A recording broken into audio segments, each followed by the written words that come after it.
Bismillahirrahmanirrahim. Assalamu alaikum. This is your chemistry teacher, Mohammad Zubair Khan Ghori. Today our topic is from the chapter number 4, periodicity of element is the some atomic properties. Atom की कुछ properties होती हैं, जैसा कि कल हम लोगों ने लास्ट अपने लेक्चर के एंड में हमने डिस्कस भी कर लिया था कि हम लोगों को चार एटॉमिक प्रॉपर्टीज पढ़नी है। एक एटॉमिक रेडियस क्या होता है, आयोनाइजेशन एनर्जी किसे कहते हैं, इलेक्ट्रॉन एफिनिटी क्या होता है और इलेक्ट्रोनेगेटिविटी किसे कहते हैं। ठीक है, और इनकी हमने ट्रेंड भी मालूम करनी है कि ग्रुप और पीरियड में इनके साथ क्या मामला होता है, मतलब कि इंक्रीज होते हैं कि डिक्रीज होते हैं। तो जैसे कि एटॉमिक रेडियस के बारे में कल हमने देखा था कि किसी भी एटम का हाफ डिस्टेंस उसका रेडियस कहलाता है। अगर हम एक एटम की बात कर रहे हैं तो वो एटॉमिक रेडियाई है, लेकिन अगर हम दो एटम के हाफ डिस्टेंस की बात कर रहे हैं यानी कि न्यूक्लियस से शेल की तरफ, तो वो एटॉमिक रेडियस कहलाता है। फिर हमने ये पढ़ा कि down the group atomic radius बढ़ता है, क्यों? क्योंकि नंबर ऑफ शेल्स बढ़ते रहते हैं। आप देख सकते हैं कि लिथियम का एटॉमिक जो रेडियस था वो इतना था, सोडियम का उससे ज्यादा हुआ और मैग्नीशियम का उससे ज्यादा हुआ। क्यों? क्योंकि इनके नंबर ऑफ शेल्स बढ़ते जा रहे हैं। ठीक है, अच्छा, अगर हम पीरियड की बात करें लेफ्ट टू राइट तो एटॉमिक रेडियस डिक्रीज होगा। क्यों? यहाँ देखें, सोडियम का एटॉमिक रेडियस ज्यादा था एटॉमिक रेडियस, जबकि मैग्नीशियम का एटॉमिक रेडियस कम था। क्यों? जब वैलेंस शेल के इलेक्ट्रॉन बढ़ते हैं ना तो शेल जो है वो थोड़ा सा सिकुड़ जाता है, तो इसलिए एटॉमिक रेडियस कम होता है। आज जो हम बात करने जा रहे हैं वो है आपका नेक्स्ट हमारा टॉपिक था, और वो है आयोनाइजेशन एनर्जी। अच्छा, आयोनाइजेशन एनर्जी और इलेक्ट्रॉन एफिनिटी बहुत आसान है। आयोनाइजेशन एनर्जी याद कर लें, उसी का उल्टा कर दें, वो इलेक्ट्रॉन एफिनिटी हो जाएगा। आयोनाइजेशन एनर्जी क्या होता है कि the minimum amount of energy required to remove electron from its gaseous state.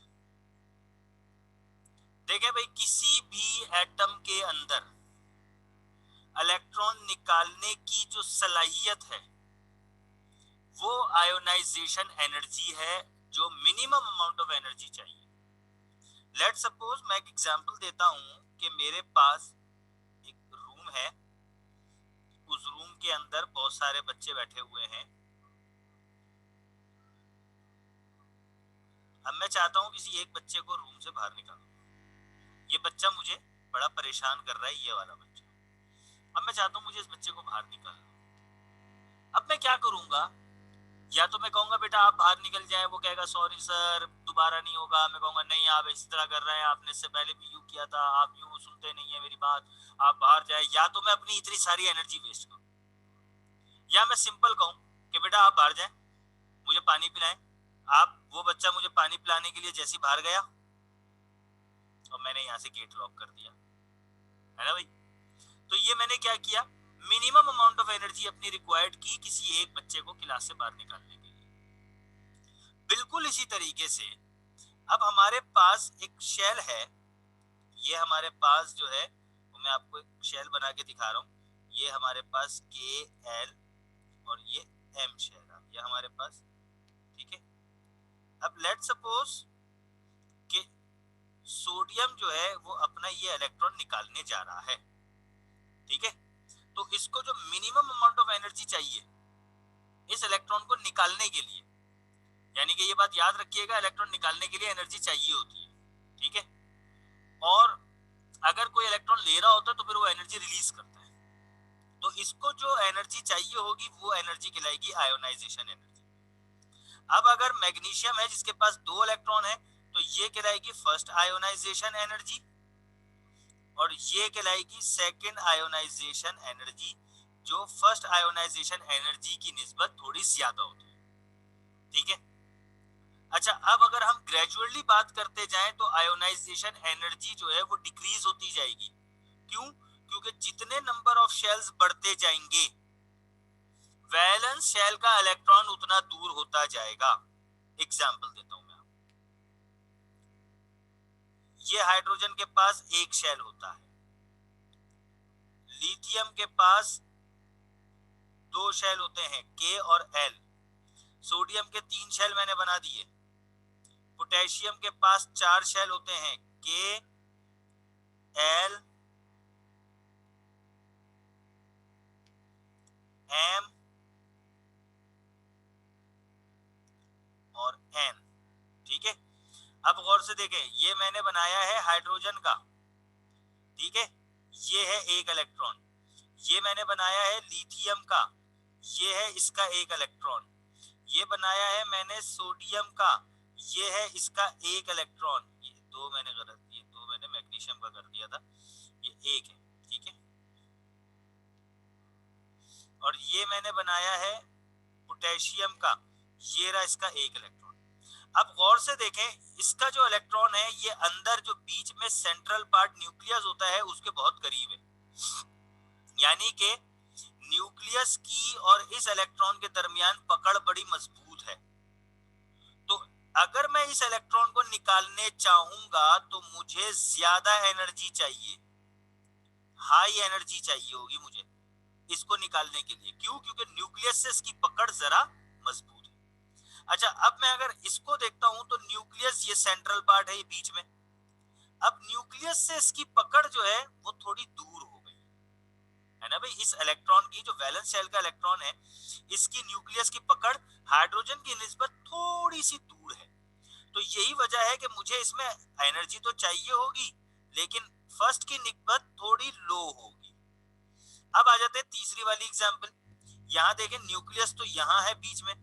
अब ये देखें वैलेंस शेल इलेक्ट्रॉन कहाँ है, तो न्यूक्लियस और इसके दरमियान पकड़ अब और ज्यादा कमजोर है। तो इसको जो इलेक्ट्रॉन होगा, इसको जो एनर्जी चाहिए होगी वो थोड़ी लोएस्ट होगी। अब अगर अगर मैं इसकी बात करता हूं तो इसका जो वैलेंस इलेक्ट्रॉन है वो न्यूक्लियस से बहुत दूर है, तो इसको जो चाहिए होगी वो मैं कहूंगा लोएस्ट देन सोडियम, सोडियम से भी कम।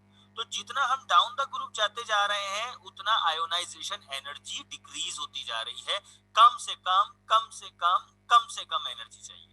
ठीक है, और पीरियड के अंदर आयोनाइजेशन एनर्जी इंक्रीज होगी। क्यों? क्योंकि शेल ये सेम होते हैं, इलेक्ट्रॉन की तादाद बढ़ती रहती है, तो न्यूक्लियस से और इलेक्ट्रॉन की पकड़ मजबूत होती रहती है। तो जितनी ज्यादा मजबूत पकड़ होगी उतना ज्यादा आयोनाइजेशन एनर्जी चाहिए होगी इलेक्ट्रॉन को निकालने के लिए। ठीक है, अब इन सारी चीजों को उलट कर दें तो आपको अगली डेफिनेशन पता चल जाएगी, जिसको हमने कहा था इलेक्ट्रॉन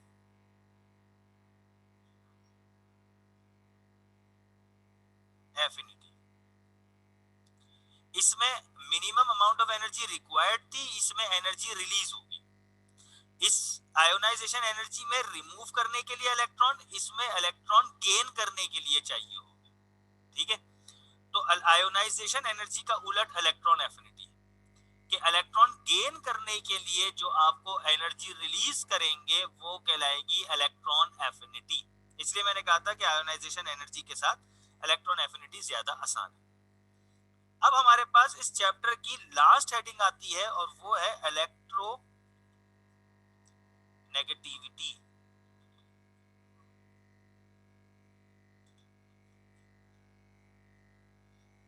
सही है, अब जरा ये सुनिएगा इलेक्ट्रोनेगेटिविटी क्या है। देखिए, इलेक्ट्रोनेगेटिविटी मैं डेफिनेशन लिखता हूं,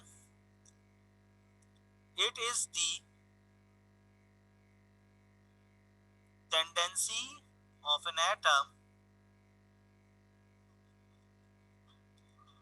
to attract, share, paired of electron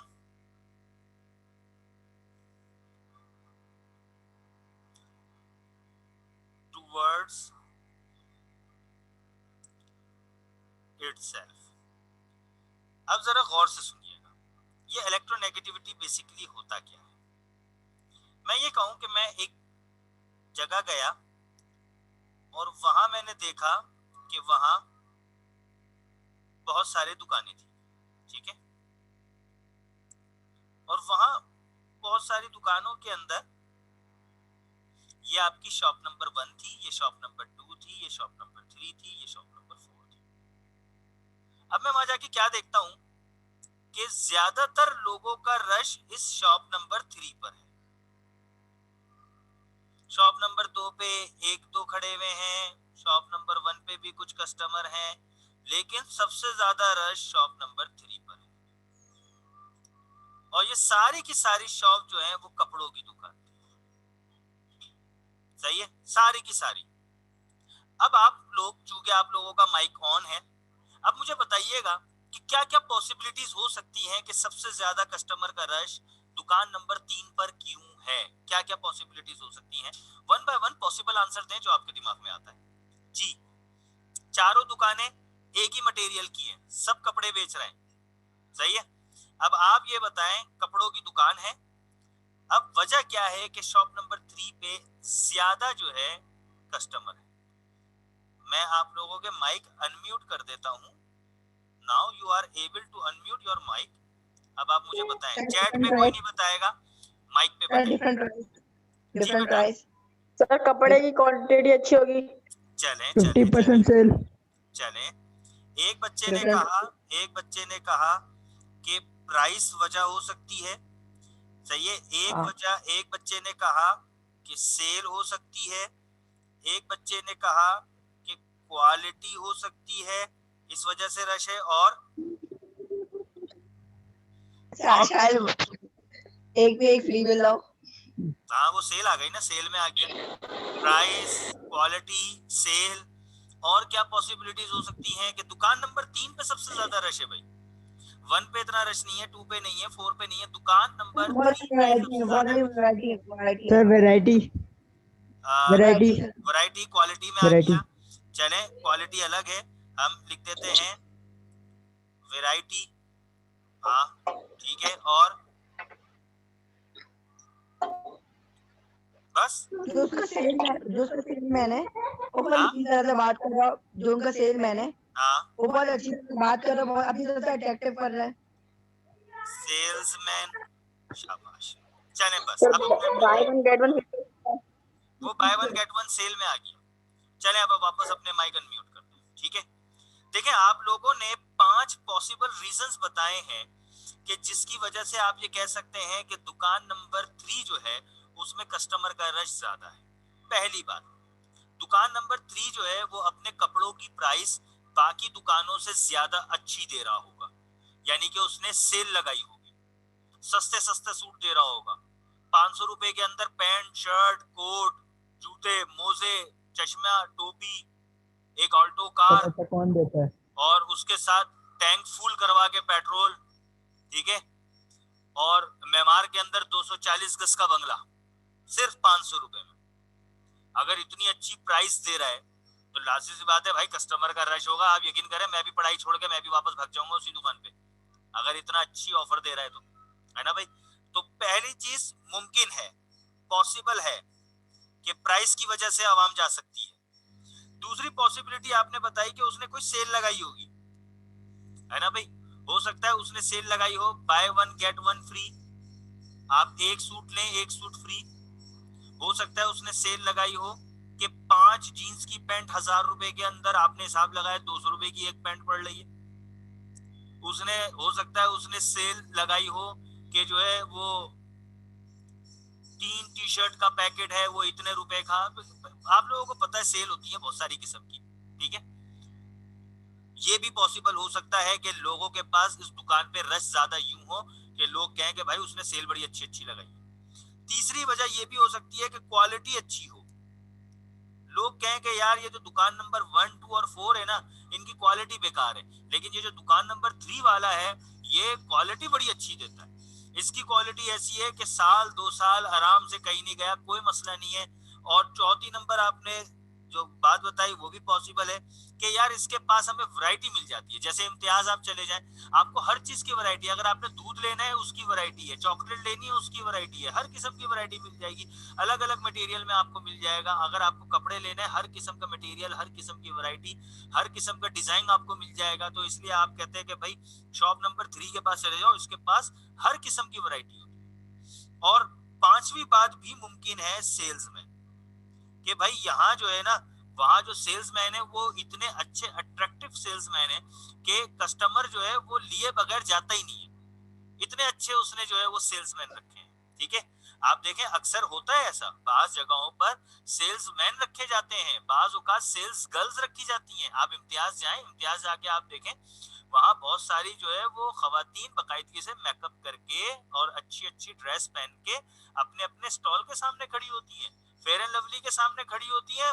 लगाया होता उन्होंने प्राइमर और बेस है, लेकिन खड़ी भी होती है फेयर एंड लवली के सामने, कि जैसे ये जाहिर करना कि फेयर एंड लवली से ये इनका गोरा चेहरा हुआ है। हालांकि वो उन्होंने पीछे पूरा मेकअप किया हुआ होता है, पूरा इसके पीछे एक पेंट फैक्ट्री का, इंडस्ट्री का इसके अंदर जो है वो पूरा एक प्लानिंग होती है इनकी। लेकिन खैर, बिल्कुल इसी तरीके से आप देखें मेकअप डिपार्टमेंट के सामने या और भी बहुत सारे स्टॉल होते हैं, वहां अक्सर लोग अट्रैक्टिव खवातीन को खड़ा करते हैं ताकि जो है वो कस्टमर जो है वो खींचे चले जाएं। बाज औकात ऐसा होता है, बाज लोग क्या करते हैं अपने अपने रेस्टोरेंट के सामने बड़े बड़े से जो है वो जिसे हम कहते हैं ना वो क्लाउन, जोकर, और उनको वो मिकी माउस के ड्रेस पहना के खड़ा कर देते हैं। क्यों? ताकि बच्चे खींचे चले जाएं, है ना भाई। तो ये अट्रैक्शन भी होती है, सेल्समैन भी एक वजह होती है। तो ये बात आपने बिल्कुल ठीक है। अब सवाल घूम फिर के एक जगह आता है कि ये मैंने क्यों आपको ये इतनी बड़ी, इतनी लंबी चौड़ी एग्जांपल दी इस इलेक्ट्रोनेगेटिविटी की। देखें, मेन बात जो घूम फिर कर आई वो ये कि दुकान नंबर जो 3 है उसमें कुछ ना कुछ अट्रैक्शन है जो दुकान नंबर 1, 2 और 4 की निस्बत ज्यादा है। और उस अट्रैक्शन की वजह से, भले वो अट्रैक्शन प्राइस के लिए, प्राइस की वजह से हो, सेल की वजह से हो, सेल्समैन की वजह से हो, क्वालिटी की वजह से हो या वैरायटी की वजह से हो, लेकिन बहरहाल उस दुकान नंबर 3 के अंदर एक अजीब सी अट्रैक्शन आ गई। और उस अट्रैक्शन से ये फायदा हुआ कि जो उनके कस्टमर हैं वो खींचे चले आए। बिल्कुल इसी तरीके से, बिल्कुल इसी तरीके से हर एलिमेंट्स की भी अपनी अपनी एक फोर्स ऑफ अट्रैक्शन होती है जिसको हम इलेक्ट्रोनेगेटिविटी कहते हैं, और ये किसी नंबर के जरिए से जाहिर होती है। फॉर एग्जाम्पल, सोडियम की इलेक्ट्रोनेगेटिविटी है 0.9, हाइड्रोजन की है 2.1, क्लोरीन की है 3.0 और सबसे ज्यादा फ्लोरीन की होती है 4.0। अब ये भी तो वैल्यूज हैं। बाकी अगर आपको वैल्यूज देखनी है तो आप टेक्स्ट बुक का पेज नंबर 84 निकालेंगे और 84 में आपको पूरा पीरियोडिक टेबल नजर आ जाएगा जिसके अंदर इलेक्ट्रोनेगेटिविटी वैल्यूज हैं सारे एलिमेंट्स की। ठीक है, तो ये आपको सारे एलिमेंट्स की इलेक्ट्रोनेगेटिविटी वैल्यूज मिल जाएंगी। अब ये इलेक्ट्रोनेगेटिविटी वैल्यूज करती क्या है? ये असल में किसी भी अट्रैक्टिव इलेक्ट्रॉन को अपनी तरफ खींचती है। मिसाल देता हूं मैं आपको, हाइड्रोजन का एटम है ये, और ये जो है वो आपका क्लोरीन का एलिमेंट। ठीक है, ये हाइड्रोजन के पास एक इलेक्ट्रॉन था जो इसने शेयरिंग में लगा दिया। अब क्लोरीन के पास 7 इलेक्ट्रॉन होते हैं, 1, 2, 3, 4, 5, 6 और 7। तो बेसिकली इन दोनों के ये वाला जो इलेक्ट्रॉन है, ये हाइड्रोजन और क्लोरीन का, ये कहलाता है शेयर्ड पेयर ऑफ इलेक्ट्रॉन। क्या कहलाता है? Shared pair of electron. ठीक है, तो इलेक्ट्रोनेगेटिविटी क्या करती है? इस शेयर्ड पेयर ऑफ इलेक्ट्रॉन को अपनी तरफ खींचती है। अब हमने चूंकि आपको बताया क्लोरीन की इलेक्ट्रोनेगेटिविटी कितनी होती है 3.0 और हाइड्रोजन की कितनी होती है 2.1, तो ज्यादा क्लोरीन की हुई ना। तो ये जो हमारे पास अंदर जो इलेक्ट्रॉन है ये क्या होगा? ये क्लोरीन की तरफ ज्यादा खींचे चले आएंगे। अब आप देखें इलेक्ट्रॉन जो मैंने बनाए हैं वो मैंने अब बनाए हैं क्लोरीन की तरफ ज्यादा चले गए। देखें आप, क्लोरीन की तरफ ज्यादा खींचे चले गए। क्यों? क्योंकि क्लोरीन की आवाज पावर, कट आ रही है। जी, अब आ रही है सही। तो क्लोरीन की जो पावर है वो बनिस्बत हाइड्रोजन के थोड़ी ज्यादा है, तो वो इलेक्ट्रॉन क्लोरीन की तरफ खींचे चले जा रहा है। अच्छा, अब एक और बात कि डाउन द ग्रुप इलेक्ट्रोनेगेटिविटी क्या होती है, डिक्रीज होती है, कम होती है। वो क्यों? क्योंकि इलेक्ट्रॉन जितना शेल से दूर होता जाएगा उसकी इलेक्ट्रोनेगेटिविटी वैल्यू उतनी कम होती जाएगी, ठीक है। और left to right electronegativity value जो है वो बढ़ती है पीरियड में, ठीक है बेटा। तो अभी आवाज थोड़ी कट रही है। मैं एक काम करते हैं, ये हमारा यहाँ पर टॉपिक भी कंप्लीट हुआ, चैप्टर भी कंप्लीट हुआ। मैं रिकॉर्डिंग स्टॉप कर रहा हूँ, आपको कुछ सवाल पूछना है तो आप सवाल पूछ सकते हैं।